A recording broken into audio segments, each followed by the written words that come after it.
Hi, I am Baby Nispi de la Cruz, and I'm taking the course of Bachelor of Science in Tourism Management, and I am from Section 3.1A.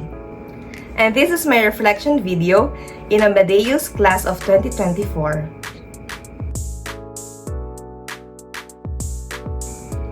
Ang natutunan ko po from this subject ay yung una naming lesson ng mga IATA codes na doon kami unang nagulat and masyado kaming na-overwhelm sa mga codes ng country, which is kinaya naman namin, and also kung paano i-decode yung country na yan gamit yung website. And doon sa pagde-decode na yun, pwede din naming malaman yung mga informations which is may specific code ka na i-input dun sa website, and then lalabas na yung mga capitals and then yung airports and kung ano pa yung mga primary informations na gusto mong malaman about that country. And also, yung pinaka-highlight ng subject nito, which is yung pagbubook ng flight using the Amadeus website. So, dun kami natuto kung paano sauluhin yung mga codes, kung paano kung paano i-input or kung ano yung pagkakasunod-sunod na kailangan mong ilagay sa website na yon ng ayos at hindi ka nagmamadali. So, kailangan chill ka lang para walang ulit, walang pagkakamali. Kasi pag nagkamali ka doon, ulit lahat sa umpisa and ikaw lang din yung mahihirapan.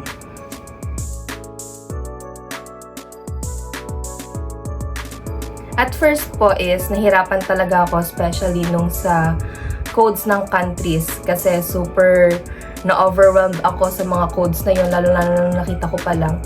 And akala ko is, hindi ko kaya. So, trinay ko pa din, and then, thank you Lord, kasi nagawa ko naman siya and nai-recite ko nung nagpa-recite kami kahit may mga maling konti. And also, akala ko din mahirap yung sa part ng magbubook ng flight. So, ang ginawa ko na lang is, nakinig ako especially sa discussion ng sir, and yung mga advices niya is sinunod ko.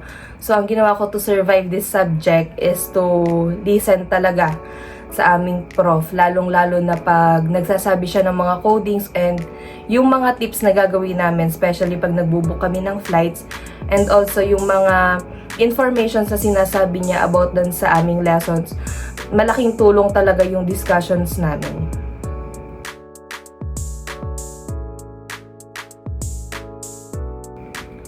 Just like what I've said po a while ago is, yung professor talaga namin is magaling magturo sa subject na to. Kumbaga, forte na niya to. Itong subject na to, yun lang yung masasabi ko. And na-deliver niya ng ayos yung kung paano niya may ituro sa amin the way na maiintindihan talaga namin. And alam namin sa sarili namin na yung way ng pagtuturo niyang yun is na-adapt talaga namin. And napapayuhan niya kami ng ayos.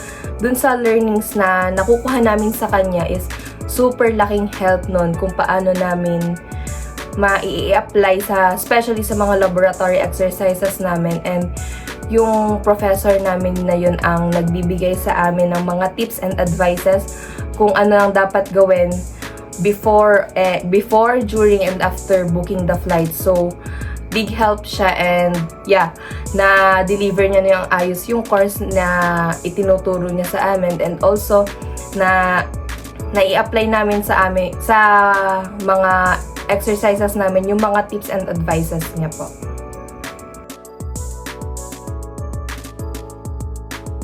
So for me po is malaki yung magiging benefit ng pag-aaral nitong Amadeus na to, kasi magagamit mo siya in the future Hindi lang basta siya yung subject or lessons na mai-stack sa life mo or sa knowledge mo na tsaka lang pwedeng gamitin pag biglaan.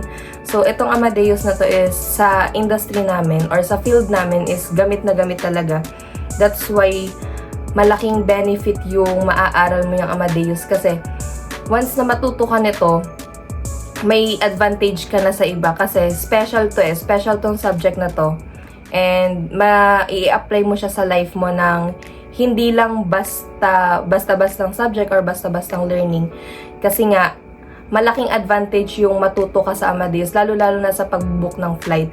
And hindi naman lahat may opportunity or may chance na makapag-aral kung paano mag-book ng flight ng mga flights na kailangan namin or magagamit namin in the future. So, malaki ang impact nito sa life mo.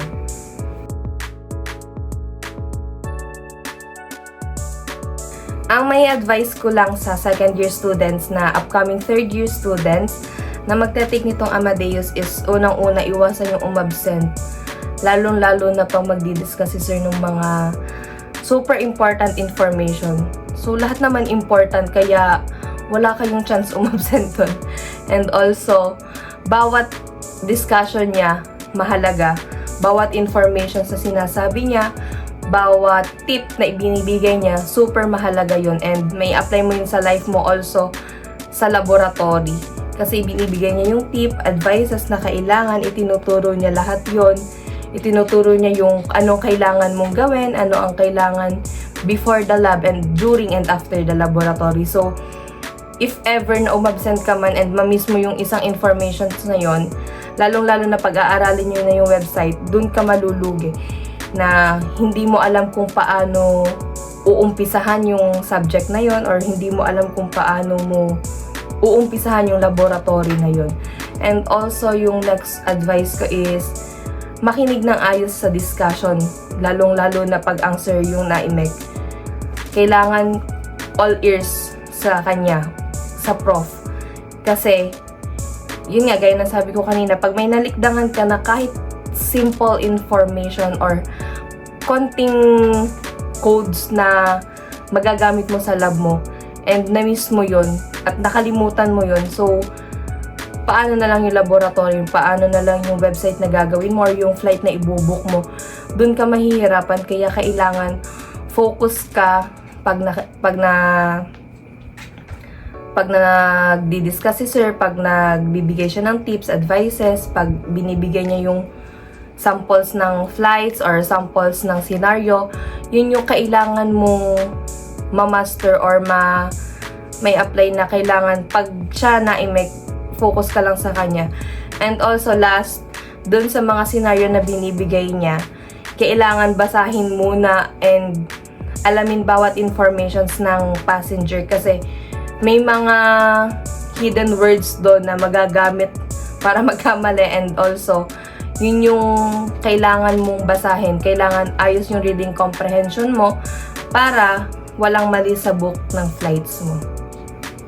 So that's all for my reflection video and I hope you learned something from this video. Thank you!